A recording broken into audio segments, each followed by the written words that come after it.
तो क्या John Cena कभी अबे फ्यूचर में दिख सकते हैं AEW का पार्ट होते हैं, और लिव मॉर्गन भी क्या पार्ट हो सकती है द जजमेंट डे स्टेबल का जो रॉ पे है। और WWE ने एक न्यू मर्च रिलीज करी है जो बहुत ही सही है रोमन रेंस की। कुछ रेसलिंग रिलेटेड वर्ड्स जो पहले WWE में बैन थे वो ट्रिपल एच अंडर हो गए हैं अनबैन। टाई कॉन्टी और सैमी गुएवारा की भी क्या मैरिज हो गई है। और पॉल हेमन ने भी कुछ कहा है विंस मैकमैन के रिटायरमेंट और रेसलमेनिया 39 का पॉसिबली मेन इवेंट वाले मैच के बारे में जो पॉसिबली होने वाला है Roman Reigns versus the Rock. Bryan Danielson ने भी कुछ कहा है रॉयल रंबल 2015 के बारे में जब रोमन रेंस ने ली थी विक्ट्री उस रॉयल रंबल मैच की। पेज ने भी कुछ कहा है अपने हॉल ऑफ फेम इंडक्शन के बारे में। तो एक इंटरव्यू के दौरान अभी CM पंक से पूछा गया कि क्या होगा अगर जॉन सीना भी पार्ट होंगे AEW का। तो उन्होंने कहा उनके हिसाब से जैसे सीना पहले से ही रहे हैं WWE स्टार, मतलब वो किसी भी और रेसलिंग प्रमोशन में नहीं गए, तो वो बिल्कुल परफेक्टली फिट होंगे अगर वो आएंगे AEW में। और अगर तुम वो चीज इमेजिन करोगे तो पूरा क्राउड उनको इतना बू करेगा जब सीना अपनी एंट्री करेंगे पहली बार AEW में। और ऐसा थोड़े टाइम चलेगा लेकिन थोड़े टाइम बाद उनको चीयर जरूर मिलेगी AEW फैंस से। और ये सेम चीज पूछी गई ब्रायन डैनियल्सन से, उन्होंने कहा सीना बिल्कुल परफेक्टली फिट होंगे AEW में और जो भी ये चीज देखेगा तो उनके लिए बहुत ही फन एक्सपीरियंस होगा। तो देखते क्या फ्यूचर में कभी सीना पार्ट होंगे AEW का कि नहीं। मेरे हिसाब से नहीं।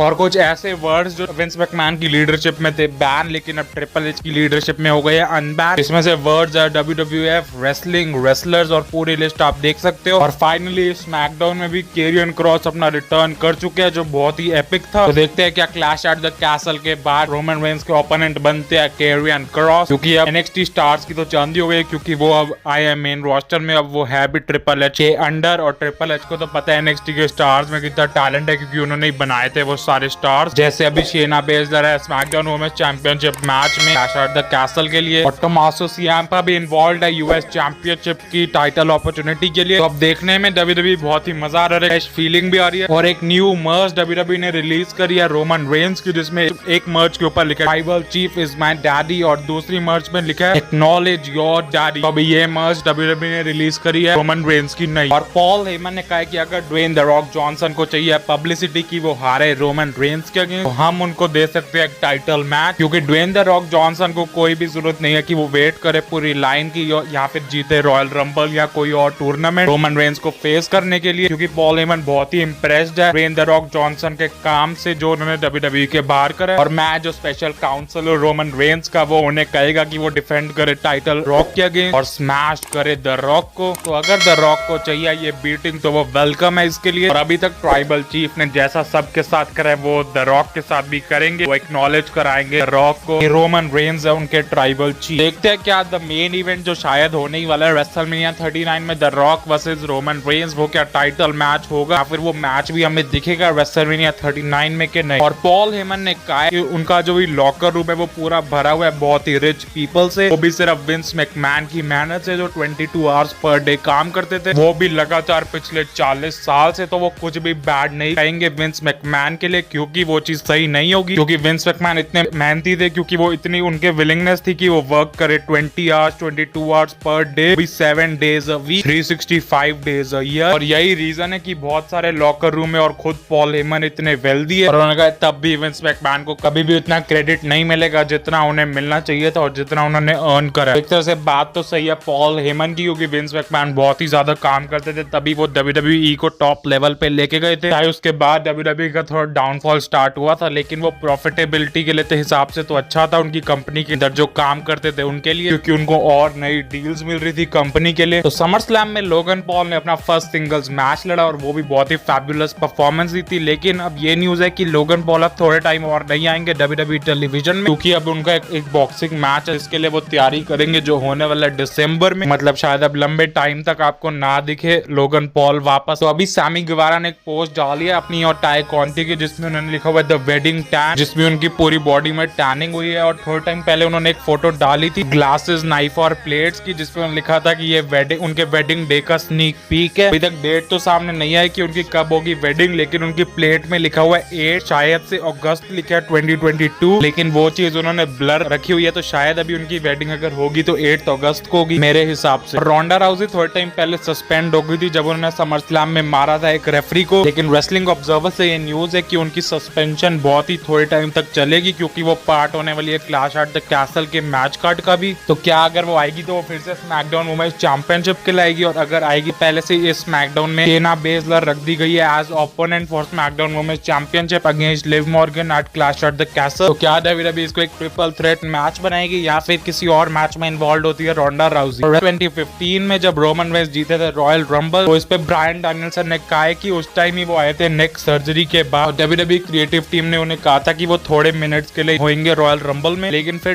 डैनियल ब्रायन ने उन्हें वापस कहा था कि उनके हिसाब से ये आइडिया अच्छा नहीं है और ये ग्रेट भी नहीं होगा रोमन रेंस के लिए। और ऐसे ही कुछ दिखा था, क्योंकि उनको बहुत ही बू मिली थी उस मैच के बाद। लेकिन मैच के बाद द रॉक भी आए और पेज ने कहा है कि उनका हॉल ऑफ फेम इंडक्शन का आइडिया बहुत ही ग्रेट है, लेकिन अभी वो जिस एज की है तो उसके हिसाब से उनको बहुत ही देर तक वेट करना पड़ेगा, क्योंकि अभी वो थोड़े टाइम में सिर्फ 30 इयर्स की होने वाली है। ऑब्वियसली मेरे हिसाब से फ्यूचर में हॉल ऑफ फेम में इंडक्ट होगी पेज, लेकिन अभी बहुत ही टाइम है क्योंकि अभी वो 30 इयर्स की भी नहीं है। और मैट कैराडोना का वापस से रिटर्न होने वाला है NWA में, वो भी अनाउंस हो गया। तो वो आने वाले NWA की 74th एनिवर्सरी में, जो होने वाली है अगस्त 27 में नाइट 1 उसकी, और जिसमें वो लड़ेंगे अपने हैंड पिक ओपोनेंट से। और स्टीवी रे जो पहले भी रह चुके WWE के स्टार, तो उन्होंने कहा कि उनको लगता है अभी उनके अंदर एक और मैच बाकी है लड़ने के लिए। और साथ में उन्होंने एक वीडियो डाली अपने जिम करने की। तो देखते हैं क्या रिक फ्लेयर ने जैसे अपना लड़ा था शायद से अपना लास्ट मैच एवर, तो क्या हमें वापस से स्टीवी रे देख सकते हैं इन रिंग एक्शन में कि नहीं। इस बार स्मैकडाउन में जब लिव मॉर्गन को बू हो रही थी, चाहे वो एक फेस चैंपियन है, तो इस पे लिया रिप्ली ने कहा है कि तो अभी भी एक डोर बाकी है कि लिव मॉर्गन पार्ट हो जाए जजमेंट डे स्टेबल का जो रॉ पे है, और वो किसी और के ओपिनियन या रिएक्शन बारे में भी कुछ केयर ना करे। ऑब्वियसली मेरे हिसाब से लिव मॉर्गन तो नहीं जाने वाली पार्ट होने के लिए जजमेंट डे का। और जॉनी गर्गानो ने कहा है कि अभी वो टाइम चल रहा है जिसमें वो आराम से बैठेंगे और देखेंगे उनके पास क्या अपॉर्चुनिटी है, और वो पूरा देखेंगे लैंडस्केप कि आखिर कहाँ जाना उनके फ्यूचर के लिए बेनिफिशियल है, क्योंकि वो पसंद करते हैं दोनों प्लेसेस, मतलब WWE और AEW को। तो देखते हैं आखिर कहाँ जाते हैं जॉनी गर्गानो, WWE में या AEW में। लेकिन ज्यादा चांसेस अब मुझे लग रहा है वो WWE में है, क्योंकि केरियन क्रॉस जैसे आया ट्रिपल एच के अंडर, तो शायद जॉनी गर्गानो भी वापस मेरे हिसाब से WWE में ही आए।